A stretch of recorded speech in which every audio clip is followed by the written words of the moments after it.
Hello and welcome to my channel. এটা আমার চ্যানেলের প্রথম ভিডিও এবং এই ভিডিওটা করার কারণ হচ্ছে আমাদের নতুন সরকার একটি বিজ্ঞপ্তি চালু করেছে যে আগামী 2 তারিখ মানে আজকের ডেটের মধ্যে সকল স্বাস্থ্য বিভাগে কতগুলো শূন্য পদ রয়েছে তা তারা জানতে চাইছেন। তো সেখান থেকে একটা কোশ্চেন উঠে আসে, তাহলে কি আমরা খুব তাড়াতাড়ি নার্সিংয়ে আবার একটা রিক্রুটমেন্ট দেখতে চলবো? খুব সম্ভবত তাই। WBHRB তরফ থেকে খুব তাড়াতাড়ি আরেকটি নতুন রিক্রুটমেন্টের নোটিফিকেশান আসতে চলেছে। এবারে অনেকের মনে কনফিউশন থাকতে পারে যে আবার কি নতুন করে কোনো এক্সাম হবে, বা অলরেডি যারা ওয়েটিং লিস্টে রয়েছে আগের নোটিফিকেশান অনুযায়ী তাদেরকে নেওয়া হবে। তো আমি বলতে চাইব, এত কনফিউশনের মধ্যে না থেকে উভয় পক্ষেরই, যারা অলরেডি সিবিটি ক্লিয়ার করে রয়েছে বা যারা নতুনভাবে পরীক্ষা দেবে, কোনোভাবে গত পরীক্ষায় সিবিটি ক্লিয়ার করতে পারোনি, উভয়ের পক্ষেই এখন কিন্তু নতুন করে পড়াশোনা করতে শুরু করে দেওয়া উচিত। এবং যত সম্ভব শোনা যাচ্ছে যে এবারের কিন্তু ভ্যাকেন্সি টোটাল 4000 সিটের কাছাকাছি বা তার থেকে বেশিও আসতে চলেছে। এবং যেসব স্টুডেন্ট এবারের এক্সামে বসতে পারোনি, যারা নিজেদের রেজিস্ট্রেশন পাওনি বলে বসতে পারোনি, তো তাদের কাছেও কিন্তু একটা বিরাট সুযোগ রয়েছে এইটাতে অ্যাপ্লাই করার। কোশ্চেন হচ্ছে যে তোমার কি করণীয়। তো যারা যারা জব করছো তাদের কিন্তু জব করার সাথে সাথে এখন পড়াশোনায় মন দেওয়া উচিত। মানে জব করার সাথে সাথে আমরা অনেক সময় নষ্ট করে ফেলি আমাদের অন্য অন্য কাজের জন্য। নষ্টও নয়, অনেকেই বাড়ি থেকে দূরে থাকো, প্রচুর কাজ থাকে একা থাকার জন্য। আমিও যখন গভর্নমেন্ট জবের প্রিপারেশন নিয়েছিলাম, আমিও একটা পুরো 6 ঘন্টা 7 ঘন্টার শিফট করে বাড়ি থেকে যাতায়াত করে 2 ঘন্টার টোটাল 9-10 ঘন্টা আমার ওখানেই চলে যেত। তো এখন কি করে হচ্ছে যে মেন কথা, যে যদি কারোর একটা চাকরি থাকে, মানে অনেকের মধ্যেই আমাদের তো এরকম থাকে যে ফ্যামিলিকে সাপোর্ট করার ব্যাপার থাকে, তাহলে সেখান থেকে আমি চাকরির সাথে কি করে আমার পড়াশোনাটা ম্যানেজ করব। তো সেক্ষেত্রে সবসময় আমরা জানি, যারা আমরা স্টাফ নার্স হিসেবে কাজ করি বিভিন্ন প্রাইভেট হসপিটালে, আমাদের শিফটিংয়ে ডিউটি হয়, নয় মর্নিং নয় ইভিনিং, আর না হলে নাইট শিফট।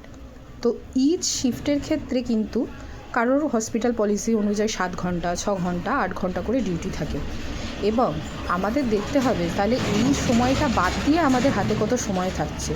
সেফর তোমার যদি মর্নিং ডিউটি 8টা থেকে 2টো হয়ে থাকে এবং তুমি ধরো বাড়ি থেকে যাতায়াত করছো বা নিজে কাজ করছো, তাহলে আমি ধরে নিই তুমি সকাল 7টা থেকে দুপুর 3টে 3:30 পর্যন্ত মর্নিং ডিউটিতেই ইনভলভ হয়ে রইলে, তাহলে কিন্তু তোমার কাছে 4টে থেকে পরের দিন যদি মর্নিং থাকে তো আলাদা সময়, আর যদি আমি সেসব কথা বাদ দিলাম, তাহলে 4টে থেকে 12টা অবধি অ্যাটলিস্ট তোমার কাছে এই সময়টা থেকে যায়। এবং এই 4টে থেকে 12টা অবধি যে সময়টা বলছি, এই সময়টা যে তোমাকে পুরো পড়তে হবে তাও নয়।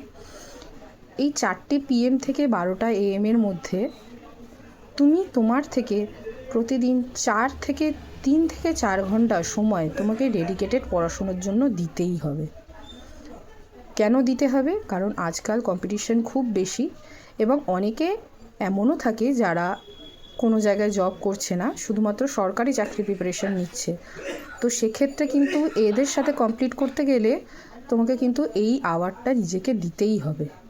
এবং যারা পুরোপুরি বাড়িতে বসে স্টাডি করছো, ভাবছো যে আমি WBHRB হোক বা RRB হোক বা নর্সেট হোক, তারা যখন এটার জন্য প্রিপারেশন নিচ্ছ, আমি মনে করব যে তাদেরও উচিত ভাবা যে আমি এখান থেকে কী করে 8 আওয়ার্স কনসিকিউটিভ স্টাডিতে দিতে পারি। সেরকমই রয়েছে ইভিনিংয়ে যদি 2টো থেকে 8টা ডিউটি হয়ে থাকে, তাহলে তুমি সকালের টাইমটা ফ্রি পেয়ে যাচ্ছ পড়াশুনো করার জন্য। এবং আরেকটা যেটা আমাদের মেন সমস্যা হয়ে থাকে সেটা হচ্ছে নাইট শিফট। নাইট শিফটে অনেকের দেখা যায় উইকলি একটা করে নাইট পড়ে, কারোর আবার 3টে নাইট একসাথে পড়ে, কারোর আবার 5টা নাইট একসাথে পড়ে, এবং নাইটের মধ্যে সত্যি পড়াশোনা করা সম্ভব হয়ে ওঠে না। তাহলে এই নাইটের ব্যাপারটা কিন্তু আমার হসপিটালে যেমন 5টা নাইট, আমরা প্রাইভেটে যখন আমি করতাম তখন আমি একসাথে 5টা নাইট করতাম, এবং 5টা নাইটের মধ্যে আমি পড়াশোনার কথা কিছু ভাবতেই পারতাম না। অতএব এইগুলো কনসিডার করেই কিন্তু মর্নিং আর ইভিনিংয়ের মধ্যে তোমাদের কিন্তু সময়ের ব্যাপারটা করে নিতে হবে যতটা করা যায়। এবং তার সাথে যে উইক অফ, ডে অফ বা কিছু যদি হলিডে অফ থাকে, বা যদি তোমাদের কিছু সিএল থাকে বা ইএল থাকে, তো আমি সাজেস্ট করব এই ছুটিগুলো যখন নোটিফিকেশান বেরোবে, এক্সামের ডেট বেরোবে ডব্লিউবিসি এইচআরবির তরফ থেকে, তখন চেষ্টা করবে এই সিএল ইএলগুলো এই পরীক্ষার আগে আগে নিতে, মানে 1 সপ্তাহ আগে আগে, ঠিক আছে? যে 3 দিন নিয়ে নিলে, 4 দিন নিয়ে নিলে, ইফ পসিবল তোমার হসপিটাল যদি তোমাকে পারমিট করে। তাহলে এইভাবে একটা স্মার্ট প্ল্যানিংয়ের মাধ্যমেও কিন্তু আমরা খুব ভালো র্যাঙ্ক আনতে পারি ডব্লিউবিএইচআরবির মধ্যে থেকে।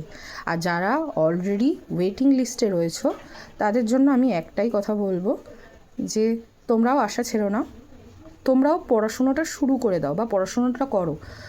তার সাথে সাথে যেটা হচ্ছে হোক, এবং ওয়েটিং লিস্টে থাকাকালীনে যদি সবাইকে না নেয় ওখান থেকে, সেখান থেকেও যদি বাছাই পর্ব চলে, তাহলে যেন তোমার সুযোগ যেন তোমার হাতেই থাকে এবং পড়াশোনাটার মধ্যে থাকে।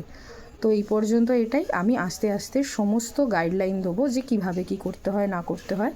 তো তোমাদের যদি হেল্পফুল মনে হয় তাহলে আমাকে সাবস্ক্রাইব করে দিও, আর কমেন্টে জানিও যে আর কীরকমভাবে বললে তোমাদের ভালো ভালো হবে। এবং ডব্লিউবিএইচআরবির এক্সাম প্যাটার্ন, কারণ গত বছর একটাই এক্সাম হয়েছে, এরপরে ভাবা যাচ্ছে যে এক্সামই হবে, বা যদি ইন্টারভিউ হয় তাহলে কিভাবে পড়াশোনা করতে হবে।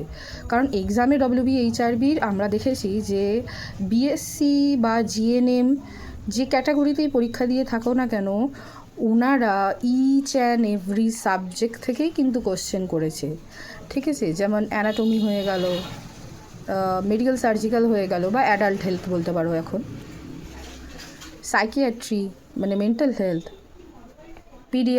চাইল্ড হেলথ, তো সব কটা সাবজেক্ট কিন্তু কভার করতে হবে, এবং অবস অ্যান্ড গাইনিও।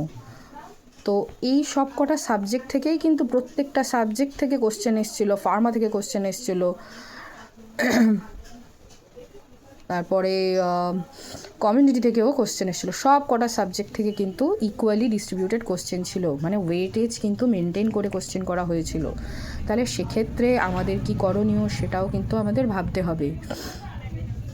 এই সব কটা সাবজেক্টের মধ্যে অনেক সময় আমরা দেখি যে যখন আমরা সেন্ট্রালের পরীক্ষাগুলো দিই, আমরা তখন বলি যে অবসটা কমপ্লিট করে নিই আগে, বা এমএসএন বা অ্যাডাল্টটা কমপ্লিট করে নিই, কারণ এতে বেশি ওয়েটেজ থাকে। কিন্তু ডব্লিউবিএইচআরবি এটা ক্লিয়ার করে দিয়েছে যে ওয়েটেজ কিন্তু ইকুয়ালি ডিস্ট্রিবিউটেড রয়েছে। অ্যানাটমি ফিজিওলজি থেকে তুমি যদি 5টা কোশ্চেন পাও, তুমি কিন্তু ফার্মাতেও 5টা কোশ্চেন পাচ্ছ। তাহলে each and every subject is important, সেরমভাবেই পড়াশোনা করতে হবে, ঠিক আছে? তো এরমভাবে আমি আরও গাইড করতে থাকবো যতটা আমার পক্ষে সম্ভব। সাবস্ক্রাইব করে দিও, আর জানিও কমেন্টে যে তোমরা কী ধরনের ভিডিও চাইছো।